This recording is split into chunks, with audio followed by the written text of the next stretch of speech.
This is going to be a 5-year course just on sacred texts. We've got time. So, that's right. Can I just ask, I forgot, what Yeah. is the difference? Because we said Mishnah and you said Mishneh Torah. Right, okay. Can you remind us what Sure, the absolutely. difference is? Mishnah, in the true sense of the word, means, teaching, shana. As in, Vashinatam, you shall teach them, from the Okay. Ve'ahavta prayer. Okay. Okay, that's the root. Okay. Right, now, Mishnah in our tradition is the oral tradition written down. Which Okay. all that means is there was a universal agreement that we all agreed that this was the oral tradition. There was no more issues of corruption. It was not an issue of people in 10 different locations writing it down and then coming to a consensus. The consensus was as they were writing it down. That's the major difference. This is compiled around 200 before the Common Era. At the same time, the Talmud. Now, Talmud means to teach or to understand, Talmud. However, the Gemara, meaning the second part of there's Mishnah and Gemara, the two together make Talmud. Right. Gemara means learning, but the word Gemara is not Hebrew, it's Aramaic. And the Talmud is written primarily in Hebrew and Aramaic, because that was the vernacular when it started coming together. The Talmud can be as early as 200 before the Common Era, when the Mishnah was being codified and written down, but likely it's probably a little bit later, and then it's happening all at the same time. Now, Moses Maimonides took the laws as was understood in the Talmud and made a simple code called Mishneh Torah. That's his title. Literally meaning the teaching of Torah, meaning the commandment, the mitzvot. But he was basing it on the concept of 613. That there are 613 mitzvot, and here they are. So you understand how to do it today. What we're doing is the one that came at the same time, his competitor, Joseph Caro. Joseph Caro was in Israel, but it was also North Africa. His famous synagogue in Israel is the Blue Synagogue in Sfat, if you've ever been. And he came out with something called the Long Table, or Shulchan Long, Shulchan Table, Aruch Long, so the Long Table. And it's subdivided. We'll get to all that in a minute, okay? I copied literally from back to the sources, okay? The page before here introduced Mishneh Torah, which we've already had. And so in between every conceivable topic of Jewish law is treated in its proper place in a carefully worked out sequence. In other words, on the top of the left-hand side, Moses Maimonides created that book to make it easier to follow the laws for the common Jew, which of course is already a setup, because the average Jew couldn't read it. Only those who have studied the text in the first place could understand it. So all Talmudic sources relevant to any subject matter have been gathered and digested by the author, and only the outcome of the process actually written down. That was a criticism. In other words, you don't get to see the process, you only get the conclusion. This is the ongoing discussion I have with my 16-year-old, who has a nice mind for a spatial understanding, which is going to do him really well if he decides to really go into architecture or not. But the point is that spatial understanding, he sees it. So he puts the answer down. His answer is absolutely correct, but the teacher doesn't know how he got it, and he has to show his work. That's torture for him, to show his work. Well, Moses Maimonides didn't show the work. All he did was the conclusion. Now, for the scholar who read his text, they already knew what the work was. But nevertheless, they wanted to see how he came to his conclusions. And so, but Maimonides made it clear. The purpose of his code was to make the study of the Talmud unnecessary for those who merely wanted to know the law. This is no different today.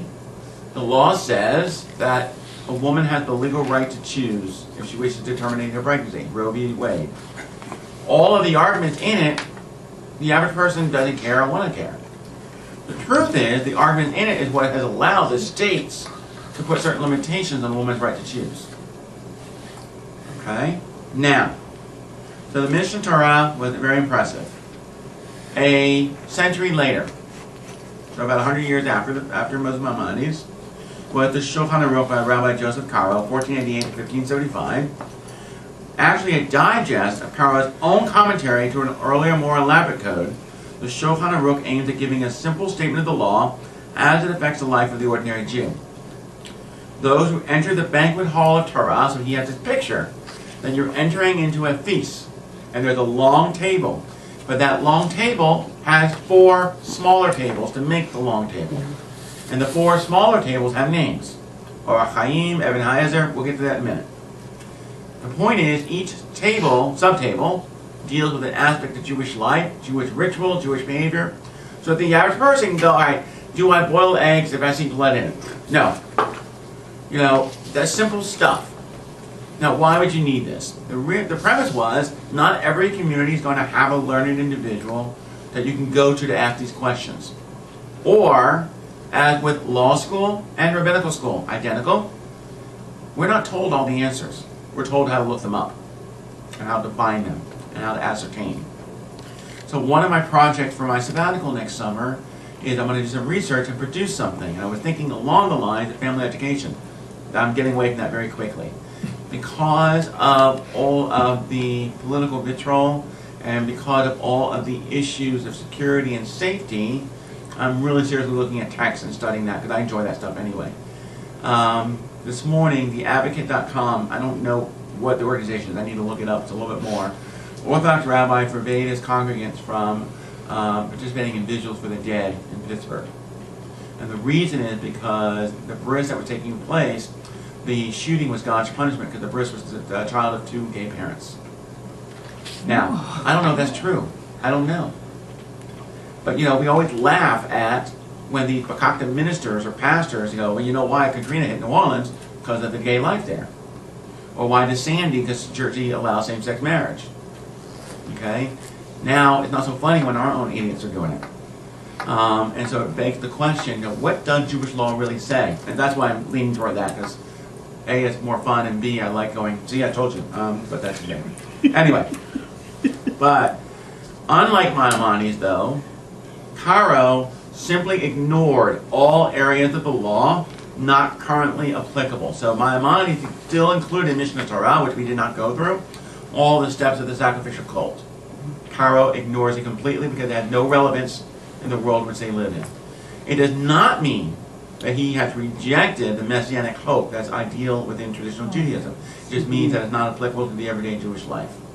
Okay? So his own background, he is Sephardic, Jewish, Spanish, Portuguese descent. Jews lived in Greece, Turkey, and the land of Israel. Some of the rules of the Shulchan Aruch were not agreeable later to the Jews living in Ashkenazi countries. So there is a sub-book called Kitzur Shulchan Aruch. Just means additional. It's the same book, but has been changed to reflect the Ashkenazic tone. I don't think that's in this text here, but my point is that, oh wait, I'm sorry, yes, tablecloth, for the set table. That's the Kitzur tablecloth. Okay? They call it. Yeah, I don't know why they word Kitzur, but that's what it is. Okay? Yes. And so Moses Ishlis, yes. Okay.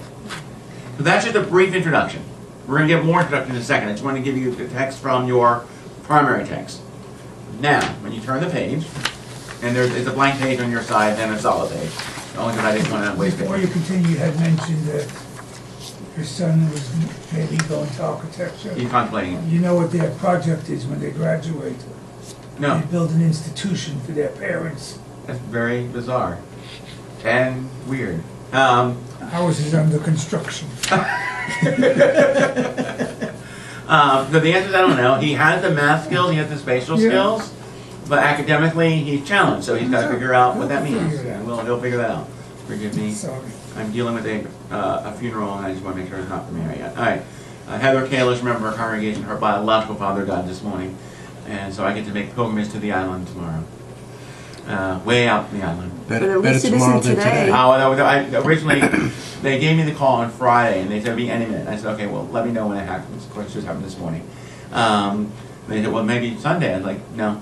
I said, what do you mean? I said, it's the marathon. Oh. I said, there's no way you can pay me enough. So we're out on the island. Oh, the F word, Farmingdale. Because Alexa lives out there. She lives in lives Patchogue. further out. She's in Stony Brook, I thought. Or no, she was in Stony Brook. Where's She's she in in? Patchogue. Oh, yeah, she is further out, My yeah. daughter. Oh. Yeah, so I'm My 35 in the aunt southern lives in state. Patchogue. Say hello to my mom. Yeah, okay.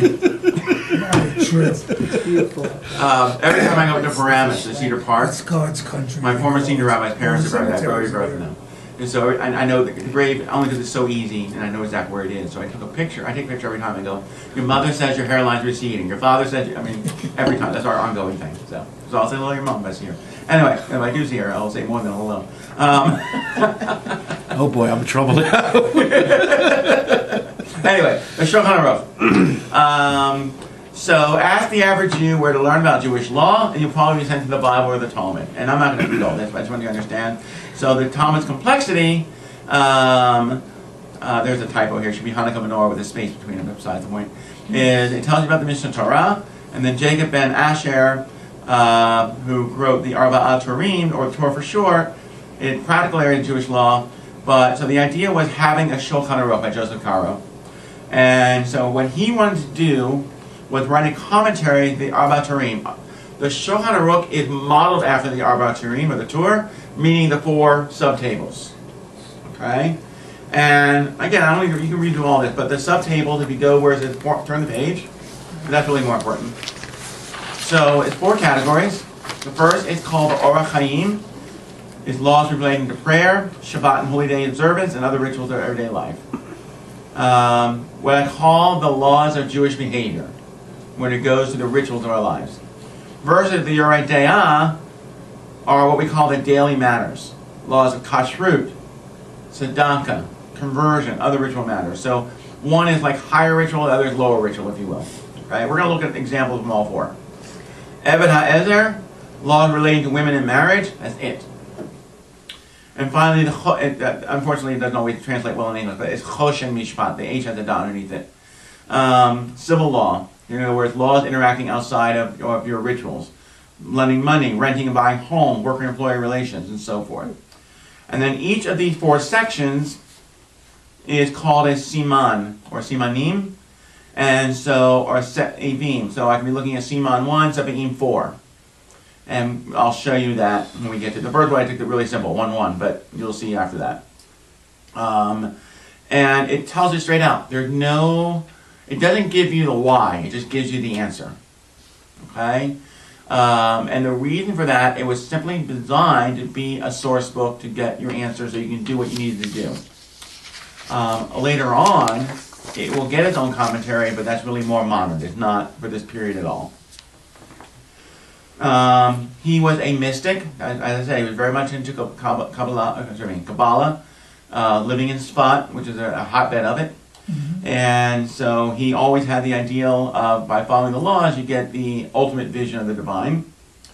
And he was part of that whole world, if you will. So Isaac Luria and his school, the goal of religious life, was to reunite the parts of the divine being that had been scattered, bring everybody back together. So we talked a little bit about that. As I told you, there were commentaries later. The big one, of course, is the Kitzur, and that is Rabbi Moshe Isserles. And so it talks about him coming up with, one, understanding what it was for the European community versus the Sephardi community, and criticizing. The Kara's books are full of decisions that do not follow the interpretation of the sages, from whose waters we drink. It's not a matter of drinking the Kool-Aid, but it's a matter of what has been appropriately transmitted versus that which we don't agree is different. So let me give you a little simple example. In the Ashkenazi community, in the decree of Gersonides, Gershon, in around 1100, Jews are no longer permitted to have more than one spouse, even though the Torah does not say it's a problem. Meanwhile, the Sephardi community, and in the Shulchan Aruch, you get as many spouses as you like. It turns out, though, as long as you're living in an Islamic country, you can only have 5. Because the Islamic community only allows 5. So in 1950, in Operation Magic Carpet, when the Yemenite Jews were being brought in, guess what? Many of them had more than one spouse. Because that's the world they lived in. And so early Jewish life in the state of Israel was quite combative of that between the Ashkenazim, which had the majority of people, and hence the political control, versus the minority, the Sephardim, who were completely different in their eyes. And then, don't even talk about the Mizrahi, those who were Oriental, if you will. But Oriental does not mean Asian, it means they just came from farther east. They each had same basic concepts, but certain religious practices differed. And now it's a complete melting pot, and everyone is Israeli, so it's much more of a Sephardic thing. The Ashkenazi no longer control. One of the criticisms after Pittsburgh is the chief Ashkenazic rabbi, Rabbi David Tao, refused to call it Temple Tree of Life because It wouldn't even call it a synagogue because it's not really Jewish, because they're not Orthodox. And again, there's a fabulous article, I have not had a chance to read it yet, but I know it's fabulous because the commentary I'm seeing around it, that the division between the American and Israeli Jewish communities and how they, meaning Israel, doesn't get what we're feeling with regard to the synagogue. And I'm finding it fascinating because that's the criticism of the up way around, where Israelis say to American Jews, you don't get what we're living through. So it's like catch-22. Because Israelis will tell you, if you don't want to have to deal with anti-Semitism, you need to make Aliyah, move to Israel.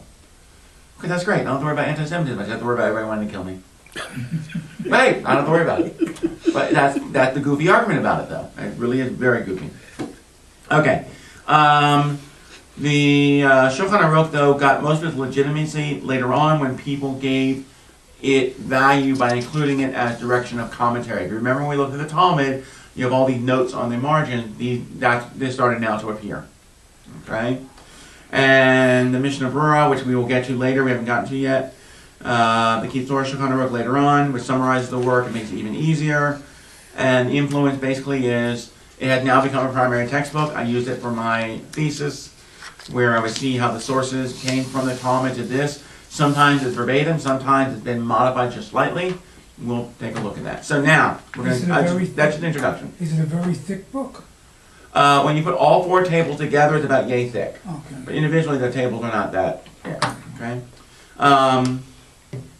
It is written in Rabbinic Hebrew. So what that means is you have lots and lots of abbreviations. Oh, So if you'll turn to the page where it now says 1 of 11 at the bottom, or it says at the top, examples of Shulchan Aruch that I put together from Sefaria. So, for example, it says here, Orach Chaim, Siman Aleph, Sefarim Aleph Zayin. In other words, chapter 1, sections 1 through 7. Okay? And then, if you'll look, I just want to use a simple example, one that I know is really simple. If you go in the middle here, you say Shahamelech HaGadol, and then you say Hey Kuf Bet double hash Hey. That stands for Hakadosh Baruch Hu, the Holy One, praise be God. I mean, the simple ones that I always know without having to look at it twice. I have a dictionary in my office. All it is the dictionary of abbreviations. And they'll give me that code and then tell me what it is. So when we were in Eastern Europe and we started looking at tombstones, most of them I could figure out. Some of them I didn't have a clue. So somebody in the group went into a Polish bookstore and got me. The book is in Polish and Hebrew. I can read the Hebrew just fine. But it's all of the abbreviations. And so we took it to the future. We're like, okay, well, let's look it up. And I go, oh, okay, this is what it means, or this is what it means, or so forth. Mainly because the brevity of writing it out saved printing costs. I mean, that's what it was. so when you look at certain tombstones, Okay, so the standard, We're on the same wave. the standard, you see at the top, you'll see a pay, hatch mark, nun. B'nai nema, here lies. right? But then there's In the bottom, no, toward the middle, yeah, there are like 5. 5 letters, each with a hatch mark after it. Yes. Before, oh wait, Is that an abbreviation? Yes. I thought so. yes. Literally in English, may they rest in peace for eternity. Before High Chaim, I want to say it correctly, so forgive me. Here it is. This is where he started. But I don't know the abbreviation.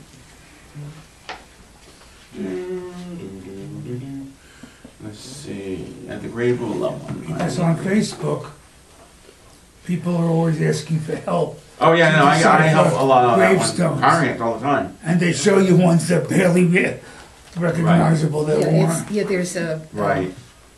thing on Facebook. It's called Here we go. Tracing the Tribe. It's slightly different for a male and female, but the letters are the same. In other words, the vowels at the end change. But Nishmato, Sorah, B'Torah Chaim. May they basically rest in peace. May their soul be bound up in eternal life. It's the end of El Malei Rachamim. Right. It was also the beginning of El Malei Rachamim, but that's the phrase for it. So that's the standard. And then everything else, not everybody's a rabbi, but you often will see so-and-so Ben or Bat, and you'll see the letter Resh with a hatch mark. Yes. And it does stand for rabbi, but it doesn't mean that. It means Mr. Oh. Okay? Because not everybody's a rabbi, right? It means Mr. Because Yeah, go ahead. So every time you see that double quote, is that mean It's an abbreviation. That's all it is, yeah. So it's right there. Yeah. So for example, from the top after the bold print, then you see like a big and then it gets really small. You have a Bob, Ayin, Kaf, double patch, pay. On the right hand column, 1, 2, 3, 4, 5, 6 Yeah. line down from the top. Yeah. Okay? So Aksha Panay, and now here we don't do this. And so at one time, this was not the case. I mean, that's what it means. Now, when you see the line right below it, Tor is giving you a reference. Keep going, you'll see a hey with a hatch mark. That just means Hashem, God. In other words, that doesn't mean, it's an abbreviation, but it's just because they're not going to write God's name out, Right. especially Safari, because they don't want you just creating it. Which is not totally true, but that's a whole other story. Hashem, you know. But that. here they'll say Comes up a lot. E. Okay. Right. Okay. All right. So I took the very beginning of Or Chaim. The others I didn't. I picked fun stuff. We'll get there. So the very beginning talks about getting up in the morning. One should strengthen oneself like a lion to get up in the morning to serve his Creator, so that it is He who awakens the dawn. In other words, jump out of bed with vigor, be ready to go. Which makes the presumption that you already have awakened and are conscious of it before you jump out of bed. And you're able to jump out of Well, it. that too. That too. You know, today is the great day. Tomorrow is the hard day when we have time changes. Today is the easy day. Right? Now, granted, spring forward is a little more complicated. Spring forward is when I have to remind our religious school parents, make sure you get here because you're already an hour late. And hopefully no one came early today. That was the good news. Okay? But with that being said, you jump out. Rema is a contemporary of Karo. Rabbi Eliezer Menachem something. At least one should not delay beyond the time when the congregation prays. In other words, don't sleep in. Okay? Rema then also said, he's quoting from text. I have set the Lord before me constantly. This is a major principle in the Torah and among the virtues of the righteous who walk before God. So the idea that you're up and running, ready to serve God through prayer, you're fulfilling the text as implied in the book of Psalms. Now Psalm 16:8 is a psalm that you are familiar with. It's Adonai Shviti. It's one of the psalms we do at funerals. Right. The idea that I stand before you and that you are with me, I will not be abandoned. Okay? For a person's way of sitting, his movements and his dealings while he's alone in his house are not like his way of sitting, his movements, and his dealings when he's before a great king. Now, of course, the king here we're talking about is God. Nor are his speech and free expression as much as he wants when he's with his household members and his relatives, like his speech when in a royal audience. So, with my grandmother of blessed memory, and my mother, not my mother-in-law, excuse me, of not blessed memory, I mean, she's still around. If I'm at the table, I'm expected to sit a certain way, or I have no proper manners, and that I need to be. And actually, it's better for your posture. You sit up straight, have a napkin in my lap as I always do, and my grandmother loved my younger brother the way he ate. I'm like, okay, what does that mean? He was very prim and proper. He was also in the food service industry. It was important to him, and so forth. But I said, are you implying that Mark, my other brother, and I No. So of course not. But likewise, just as you would before royalty, just as you would before God, you should emulate that behavior all the time. So as you would not curse God, they're not talking about times of crisis. Likewise, when you're sitting at the table with your family members, don't get into politics. I mean, in other words, don't do which you would not do with God, and vice versa. What you would do with God, do with your fellows. Okay? So, I'm leaving for Texas on Tuesday morning. I already voted. My mom will pick me up at the airport, and I'll be with her for 2.5 days. And of course, the great discussion that everybody wants to know is, are we going to talk about the election? And I said, if I can avoid it, no, because we're not going to agree, and I'm okay with that. We're not going to agree, and that's fine. But I'm sure we'll hear about it, so we'll see. But again, I will keep in my head, it's not worth having an argument about. It's not one I can win, nor do I need to win, nor for her. So why would you do that? And that's the logic here. Think ahead about how you would regard to God, and that's how you regard everyone else around you. So the Kara is telling us, behave as if God is sitting in a room with you. Okay. Now, don't get creepy with that, right? The classic joke where the robber breaks in the house, Jesus is watching you, Jesus is watching you, Jesus is watching you, and finally the robber says, shut up already, and then flicks the light on, and there's a Doberman pincher. Jesus, sick him. Same concept. All right. Let's see. All the more so when one takes to heart that the great King, the Holy One, blessed is He, whose glory fills the earth, is standing over him and watching his actions, as it is stated. Will a man hide in concealment, and I will not see him? In the word of God from Jeremiah, he immediately acquires fear and submission and dread of God. May he be blessed, and is ashamed of him constantly. God for the Plex 3:52. In other words, that's Moses Maimonides, a very different type of text. And one should not be ashamed because of people who mock him in his service of God, and should also go modestly.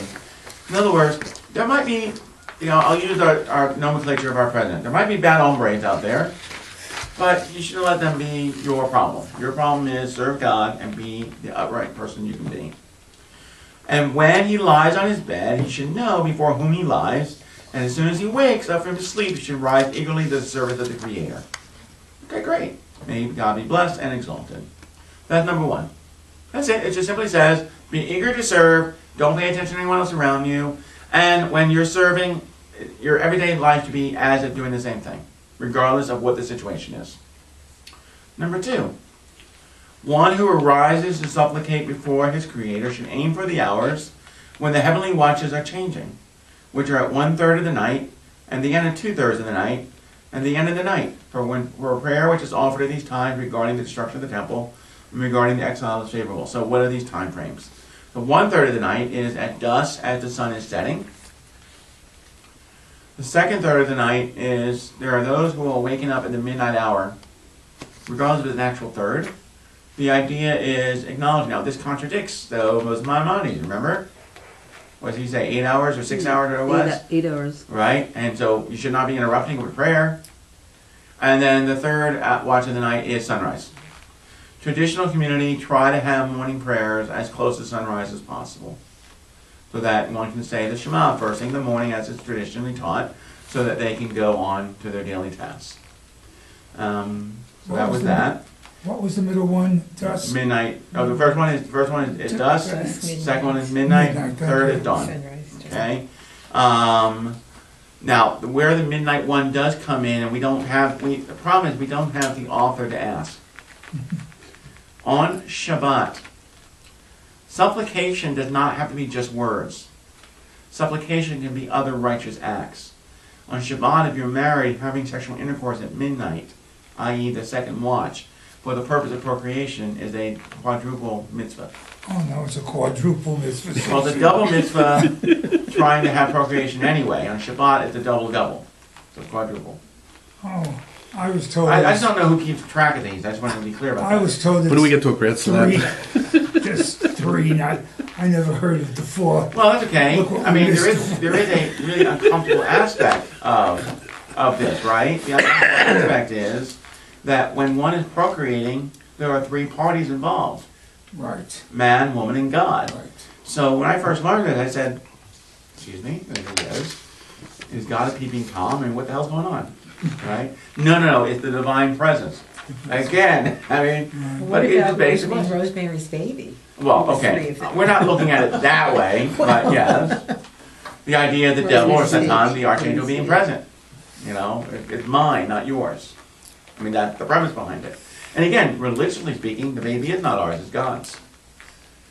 Wasn't that in Yeah, but we have to pay all the bills. Yeah, Give me a break. and they never end. Was that Emerson? That was Aunt Naomi's thing, the double mitzvah. And Yeah, I think that was... Look, I mean, before MAD became politically acceptable, Mothers Against Drunk Driving, I'm in college in 83 to 87 in Dallas. There was a fabulous restaurant near campus called Judge Roy Bean, which is basically like a Chili's knockoff. And happy hour is happy hour, 2 for 1. If it was raining, it was 3 for 1. If it was snowing, it was 4 for 1. What idiot came up with this idea? So when we talk about doubling the benefits, mitzvot, if you will. Same concept. The only difference is this is not harmful. That was clearly harmful. Okay. Number 3. It is fitting for every person who has fear of heaven. Now, fear is not the best word here, because fear could also be revere or in awe. So the Hebrew word is yirah or yireh. And so I want to be clear about the English translation here. So I'm going to change it a little bit. It's fitting for every person who has awe of heaven to be anguished and concerned regarding the destruction of the temple. So in his mind, I'm living a good life, but I am unhappy that the temple does not exist anymore. Now, this is 16th century. I wonder how unhappy the average Jew is, other than yearning for a time period where they can practice their Jewish identity without fear of the world around them. And again, who's reading this? At the beginning, you're talking about Jews living in Palestine, who for the most part are an incredibly small minority. Or Jews living in Turkey, which is now Turkey, or in Greece, Italy, Spain. 16th century, the Inquisition is over. The remnants are still there, but the Inquisition is over. Portugal, and North Africa. It has not reached Europe, which I'm not totally sure that's true yet, but that's a whole other story. Okay. But then with that, better a few supplications with concentration than much without concentration. I love using this particular text, number 4. Tov me'at, a little good, below kavanah, without intention. We can argue to our heart's content if you go walk into a traditional synagogue and you see the shuckling and the davening and mumbling. Are they praying with intention, or are they just going through the motions? But that same criticism is present in our own congregation, because much of our prayer process is rote. And so occasionally we need to shake it up. Of course, people don't like that because they don't like change. So always those same issues. You know, there are other Shalom Ravs other than Jeff Klepper. I know, we didn't know that, but we did. Or, you know, we know now that there are other Misha Berachs other than Debbie Friedman. Again, we know. But if people don't get exposed enough, they're like, you ruined the one from Mount Sinai. Like, no, not really, but okay. Okay? All right, number 5. It is good to recite the passage of, and now we have what he considers to be the most important text of the Torah. So the first one he does is the binding of Isaac, the Akedah. He does the passage of the manna, not with the rest of the phrase of words, but receiving manna in the wilderness. The 10 Commandments, the first round. The passage of the burnt offering. So he's talking about the various offerings in the book of Leviticus, the sacrifices. So you have the burnt offering, the olah. The tribute offering, that would be your mincha, your meal offering. I just want to double check because I don't want to give false information here. I want to use the same words. Olah, mincha, yeah, okay. And then the peace offering, or the offering of well-being, the sin offering, and the guilt offering. And then the Rhema adds, but only in private is permissible to recite the 10 Commandments each day. Traditionally, if you look at a traditional prayer book, the 10 Commandments are there. They're reset every day. But it's part of silent meditation. It's forbidden to recite them in a congregation. And the question is why? It's because you might get a commandment wrong, and you don't want a congregation to follow a commandment under false pretense. The second piece is, traditionally, and we don't do this here, that when we read Parshat Yitro in the late fall, early winter, or when we read Parshat Ve'echanan in the summer, meaning the 10 Commandments round 1, 10 Commandments round 2, one is supposed to rise as a community, as if we were standing at Sinai and receiving the commandments again. We don't follow that procedure here. Okay? Why? It just never became our norm. Alright, number 6. One should not recite the passages of the sacrifice except by day, because we never want to have the perception that Jews sacrifice at night, as in hidden darkness. If you look at everything we do in our tradition, with the exception of lighting candles, nothing is done in darkness. Now, we're not talking about times of peril, where people would light or do things in the darkness, or circumcision in the dark, which was the case of hidden Jews. But the idea is everything is done in the light. When one finishes the passage of the burnt offering, he should say, "May it be your will that this should be considered and accepted as if I brought the burnt offering. Prayer today is the symbolism of the sacrifices. The burnt offering are your actual prayers. The meal offering is when you say motzi. The offering of well-being is when you do prayers of gratitude. The sin and guilt offering are the prayers that you do in the sense of the daily prayers where may I make the right choices to do the right things. So our entire worship experience is a replacement for the sacrificial cult, which was clearly formulated in Babylon during the time of the first exile. And even though Nehemiah and Ezra came back to rebuild what becomes the second temple, those who didn't come back, that was their expression of worship. They didn't build altars in Babylon. That was not going to happen. Okay. And he should say similarly after the passage of the tribute, because they're offered voluntarily. So some have expanded this, that gratitude is done through financial donations. People make donations to honor the memory of people. People make donations in gratitude. I mean, all the different pieces. That's where that has developed into. At the time he's writing this, he's looking for people to make donations to the small community of Jews in the land of Israel who are trying to reestablish a foothold. So again, the whole first part is Orach Chaim, dealing with a daily, basic life. All right. So now, And the Shulchan Aruch yes, is vowelless. yes. All Hebrew texts are vowelless, unless they are the modern version that's been printed out. Okay. The problem with Sepharia.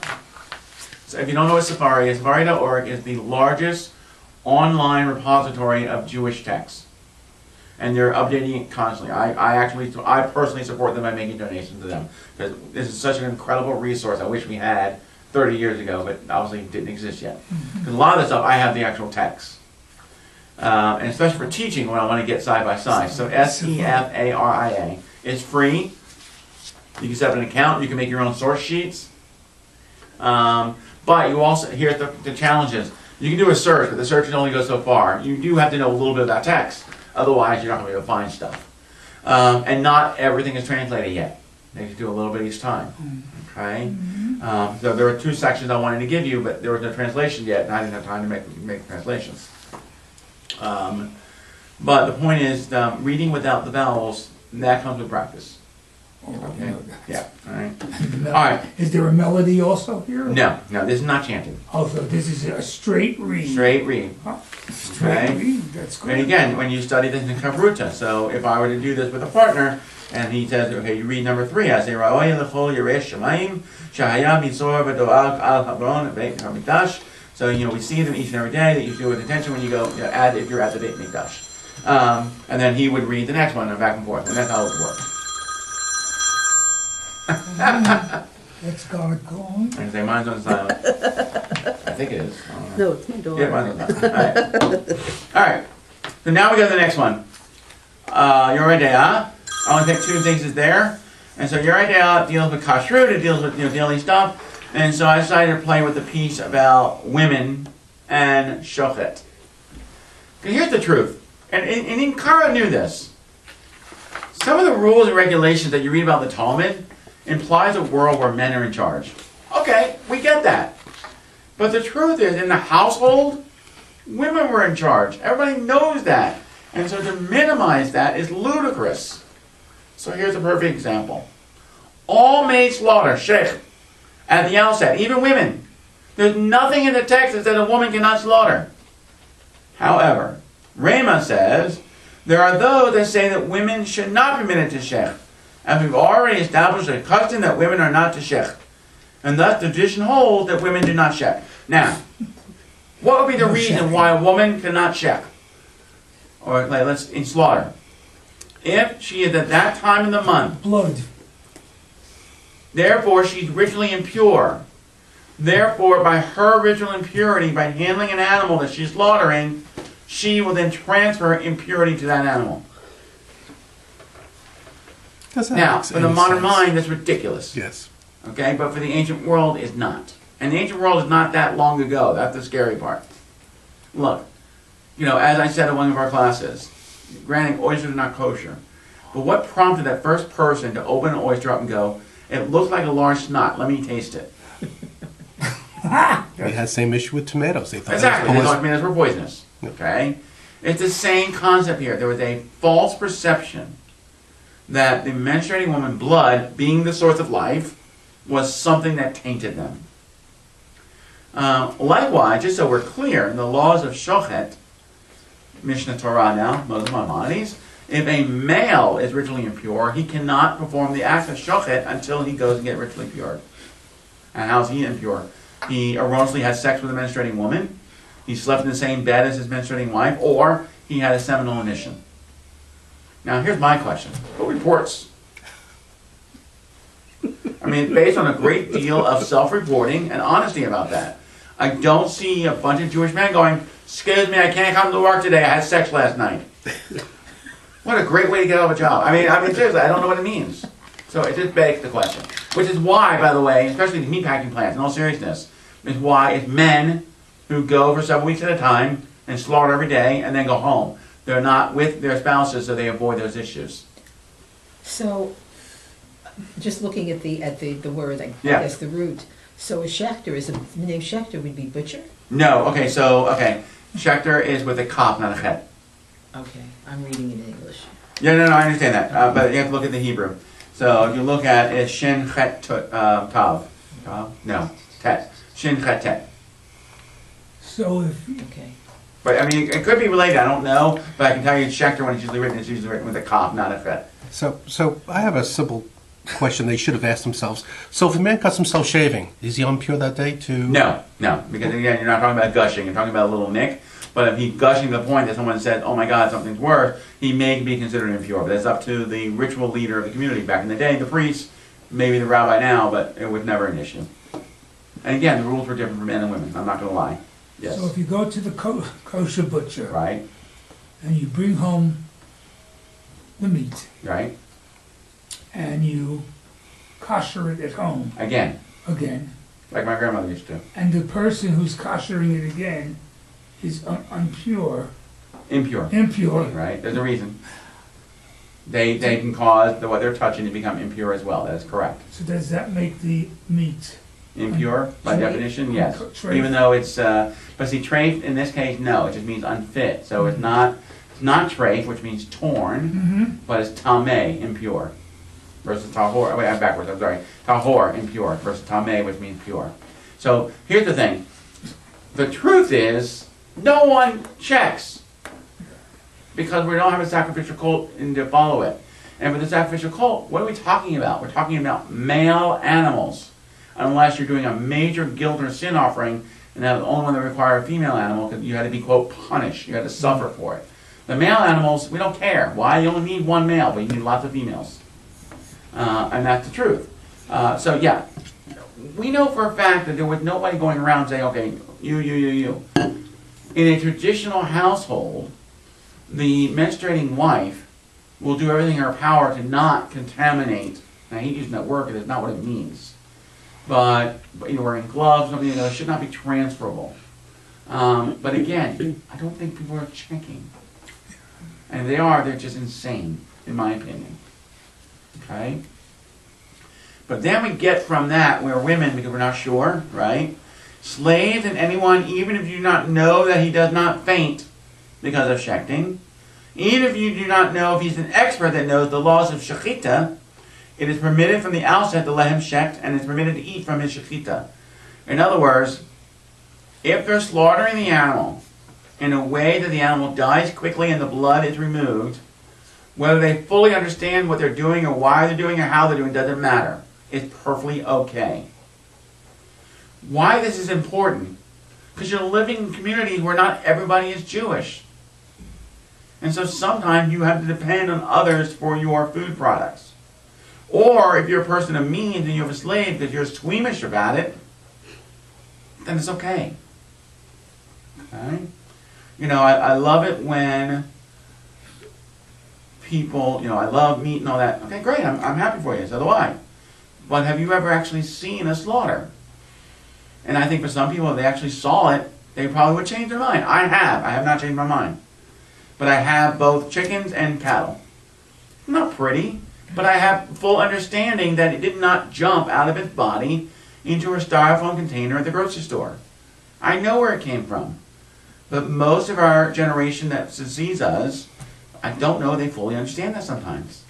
So, and then of course everybody has that experience in high school where they watch that one film and they become vegetarians for a while. My sister-in-law, now she will not pass up a good hamburger to save her life. But everybody their own. Everybody their own. I was 4 years old.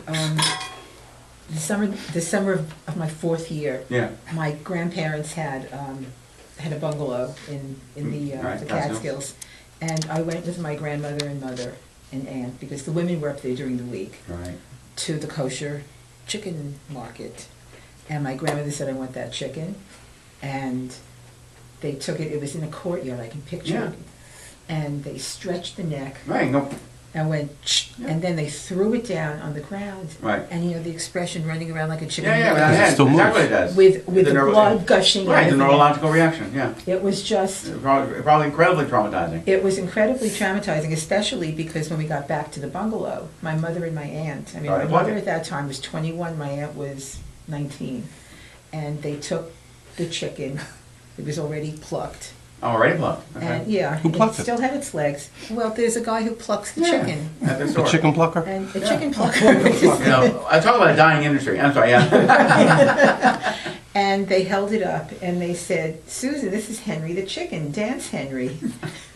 And they went like this. And I remember being under the table Yeah. in the kitchen, and again, I could Right. not eat. For a while. It just was so, Yeah. as a 4-year-old, that's the age of Charlie now. Picture Charlie seeing a chicken being slaughtered. And dancing. You know what? I'm not going to say it. Family tradition. You should take her. Your daughter will kill you. She would. So my grandfather, or my dad's father, was in the poultry distribution business. Ritter's in South Philly. And so I was taken to the plant many times as a young child. And there, the chickens would come in crates, but they were all machines. So you put in the machine. It was not a kosher facility. And occasionally they would get Empire, but Empire was already in. In other words, they were already slaughtered and packaged, which is part of what they would sell. But I've been to the Empire plant in Pennsylvania as well. Chickens are easy. I mean, I don't mean to be rude or anything. It's just not, I mean, they stink, but they're not a big deal. But cattle is a little more complicated, and it's not a pretty picture. Well, our son-in-law is Maltese, and he's been in Malta. Sure. And he's even here. He said his mother would take a rabbit. Right. Because rabbits are really like that's big stuff there, Mhm. and just Break the neck. break the neck. Right. And rabbits, again, it's not a problem except they're not kosher because of their chewing the cud and clove and hook business. Right. Okay, that's why we don't eat rabbits. Again, all we're dealing with here is not the dietary choices. We're dealing with who can do this for us. It's like Right. eating Bugs Okay. Bunny. But no, I mean, I'm sorry, I don't have any food for you. But okay. This is because the majority of those that regularly shecht are under the presumption of being tested experts in shechita. What situation are we talking about here? We're talking about a situation where that person is not in front of us. Only then is permitted to eat from this shechita. And we rely on the presumption referenced to above. However, if he is before us, we need to check him. If he is an expert and he knows the laws of shechita. However, we do not need to ask if he faints. If someone is a shochet and they're fainting, they're in the wrong line of work. Okay? However, and this is fascinating because, again, the mystical part of him. If a shochet needs a time out because they realize they're killing a creature of God, it's okay. And I do understand for many, and this is one particular case, the slaughterhouses for hogs in North Carolina, until the current administration, I don't know where it is now, the majority of the slaughterers are Hispanic, some with, many without proper identification. It's incredibly monotonous, tedious work, and repetitive in the sense of bodily injury to yourself because you're doing the same movement over and over and over. And it's not uncommon for many of them to take breaks for a day or two because after a while you don't want to become so desensitized. Our country as a whole, I don't think fully understands the food processes of how we get food to our tables and all of the good and not so good that goes in that process. What they're saying here is, look, if you don't know who they're doing it, you just have to assume they're doing it in a right way. But if you do know it, then you're supposed to check their credentials. But you don't need to malign them, because the point is, if you ask them if they faint and they do, and you say, fine, you can't do this anymore, all right, are you all now vegetarian? Because it's making the assumption that there's no one else. So that's, in other words, you don't put a barrier there that you don't need. Now, some would say that's legal fiction. Well, the truth is, Jewish law was never meant or designed to make it a point that it becomes harmful for you to follow it. Remember, of the 613 commandments, you can violate all of them to save a life except for 3. You may not murder to save a life. That's not the same as self-defense. You may not commit an act of sexual impropriety, adultery, or incest to save a life. And you cannot commit an act of idolatry to save a life. You're supposed to go ahead and let yourself be killed rather than worship a false god. There's a great deal of debate if that's legitimate or not, because we're not talking about sacrifices anymore. Okay? All right. The Rema adds, there are those that say that one should only rely on the presumption after the fact, and that initially the presumption should not be relied upon if you are in a place where you can clarify him, the shochet's kosher slaughter's abilities. In other words, it's what I just said. If everything's fine, leave it alone. Don't create a situation that becomes a problem. Now, this is not always good advice. And I don't mean just with regard to shochet. We've had situations, particularly now today's world, with shrinking demographics of the Jewish community and changing priorities of congregations when they're looking for a spiritual leader. Does it matter where they're getting their training? And in my world, of course it matters. And so, in some of these cases, well, we don't need to ask. They give a good sermon. But then when they get in trouble, well, how come we didn't know the question? Because we didn't ask. It's the same concept, so I want to be clear about that. Okay.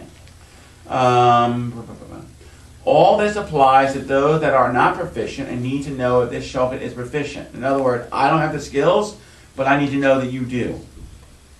But the shochet himself should not check, even if he knows the laws of shechita and is proficient, until he has checked 3 times in front of a learned person and one that is proficient in the laws of shechita. Just out of curiosity, anybody know how many times an apprentice for bris must do before they are considered certified in Jewish law? Not 3 times, it's 10 times. You have to satisfy 10 minions. 10 different people? I hope so.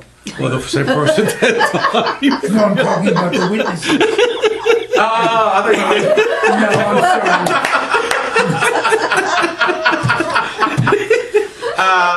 Okay, well, sure. That's a great question. I don't know the answer to that one. Some actually. endowments. Double check. I don't know. Well, So yeah, so the answer, I don't know, it's a great question. I think if you have, essentially, by default, one can argue if you have 100 people that say, yep, versus the 10 who say it 10 times. So either way, it's a great question. I'm not sure. Yeah. But again, the numbers here are important. 3 times, 3 men, 3 witnesses. The absolute minimum for a minion is not 10. Absolute minimum is 3. Because it represents the 3 tribal units of Israel, Kohen, Levites, and Israelites. And you get to count in absentia, Abraham, Isaac, Jacob, that gives you 6. David and Solomon gives you 8. Elijah is 9. And the presence of the Torah is 10. So that's how you, so 3 is the absolute minimum. I have a question. Yeah. Getting off, well, kind That's of. Are there any physical limitations for a moil? For a moil? Yes. Yes. Okay. They have to have a hand. That's it. They Well, don't no, have no. to. So, in all seriousness, the moil is not in the same category of a Kohen in order to fulfill the sacrificial cult. In other words, hearing impairment, sight impairment, bodily disfiguration and so forth should not have a play as long as they are proficient in their craft. Okay, I just asked because when the day of Matthew's bris, Right. the moil came to the door, and he walked in and he had these 2 telescopes, and I couldn't help it. I just said, oh, please be careful. Yeah, no, you know what? You It's know. legitimate. I And understand he that. said, And he said, Don't- oh, don't make me nervous or my hands will shake. Oh, right. That's really well. You know, that's the old joke, you know. I'm steady as a rock, but I should cut with this hand, right? Joel Schulzen was the loyal for both my boys. And his father was mine. He did me. Joel recently retired. He's got to be 79 now, something like that. I say recently retired. I think he's been retired now for 9 years. But he had an apprentice. I'm not crazy about his apprentice, so I really don't call him anymore. But that's okay. He's Philadelphia, so there's no reason for me to call him. But the point is that you have to know when, you know, as Kenny Rogers says, you got to know when to hold him, you got to know when to fold him.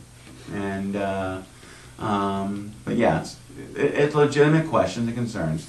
I'll never forget when I coming out of school, I interviewed with the congregation in Phoenix, and there was one man on the search committee that just unnerved me because he was looking there, but I was talking to him, and the reason he was cross-eyed.